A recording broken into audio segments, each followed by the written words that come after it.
Good morning. So we are in Numbers 31, and it says here, vengeance on the Midianites.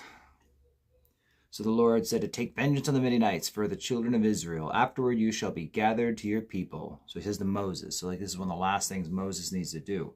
Interesting because Moses, right, when he fled from Egypt to get away from Pharaoh, he fled to Midian. You have to wonder if he knows a lot of these people or whatnot. I mean, he lived in the area of Midian for 40 years, so it's not like he wouldn't have made some acquaintances. And he takes 1,000 from each tribe. They're going to send there to go to war. So they recruited 1,000, and Moses sent them to war. Verse 6, 1,000 from each tribe. He sent them to war with Phinehas, the son of Eleazar the priest, with the holy articles and the signal trumpets in hand.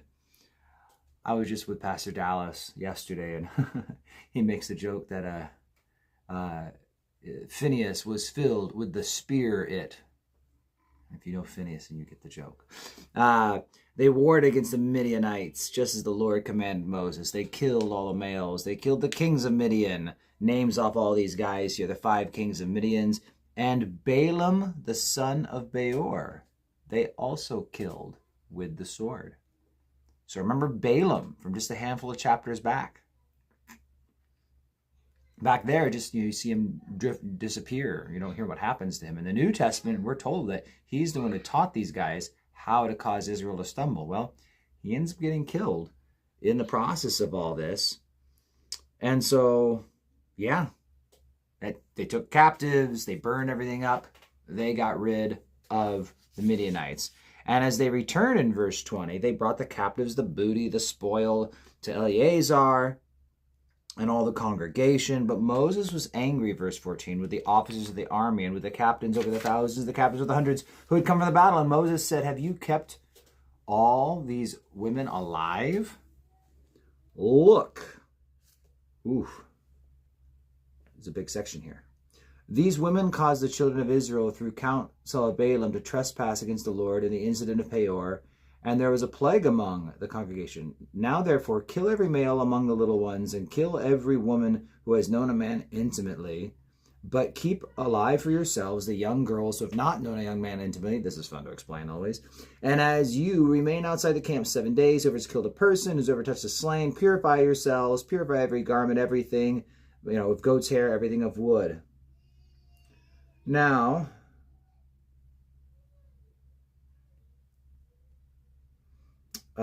give me 1 second.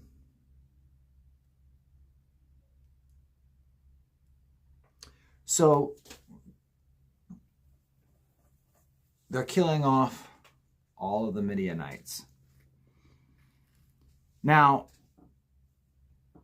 killing off all the men, who of course are the ones who would grow up to become warriors.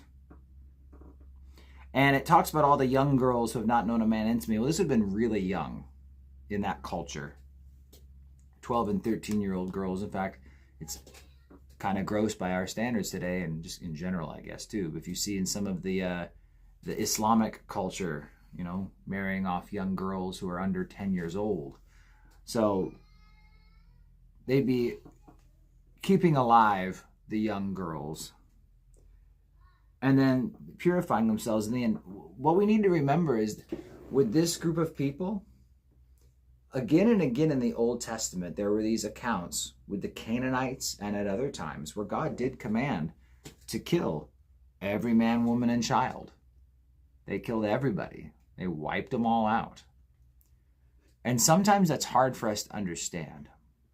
But there's a few things for us to remember in all this. One is that ultimately, pick any person, a young boy, a young girl, a teenager, an adult, a man, a woman, or whatever.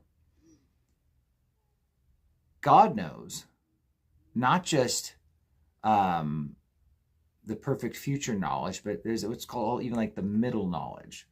God knows what would happen in every scenario, however it could possibly play out.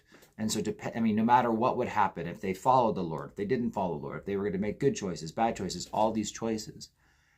And so ultimately, anytime God had a group of people wiped out, if any of them would have gone to heaven, well, then they would have gone to heaven.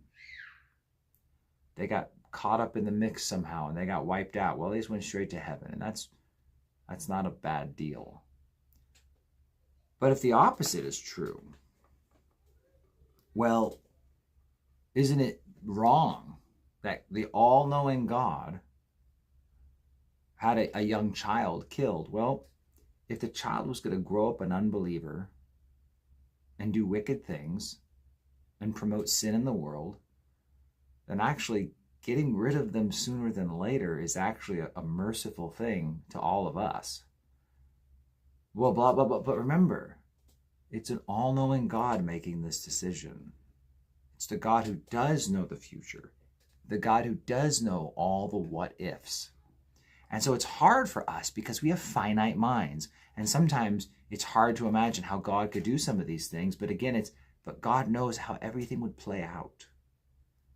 And with all of that now, we have these models for us, these pictures that teach us lessons, which in short is that we should not let any sin remain in our life. We should just cut it all out and totally annihilate it.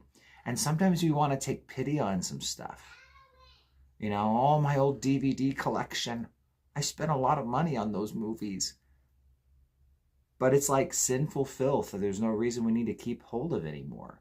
And so whatever it may be, sometimes we see something and we want to take pity on it, but we realize that no, ultimately this is a sinful thing and we just need to destroy it and cut it out and be done with it. That's the model God left for us.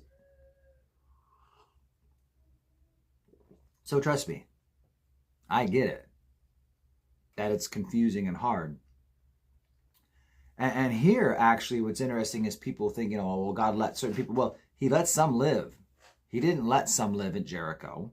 He didn't let some live at Sodom and Gomorrah. I mean, if you take Lot's family out of the picture there, right? It's like God didn't let some live in many other instances. Here, he actually let some of them live.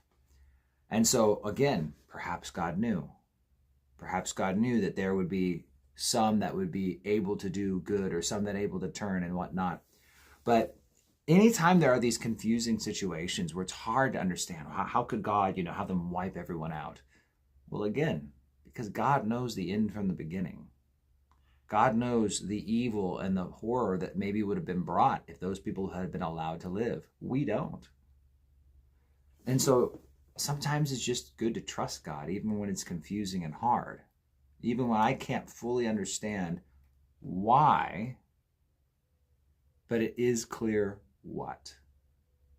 I don't know why God's word is telling me to do it this way, but this isn't an interpretational issue. I mean, it's clear what God's word is telling me to do. So even though I don't understand the why, it doesn't make sense, or makes me uncomfortable, or makes me, well, if it's clear what God is asking us to do, then we should make sure we do it. So there's a lesson for us for today. We'll finish up the other half of 31 tomorrow morning. All right, God bless you guys. Have a great day. Home fellowship at my house today. Come on by. We just have as many people as we can come over for hot dogs and hamburgers and just a time to hang out, talk, and fellowship, and I don't know, just rejoice in the Lord together. God bless you guys.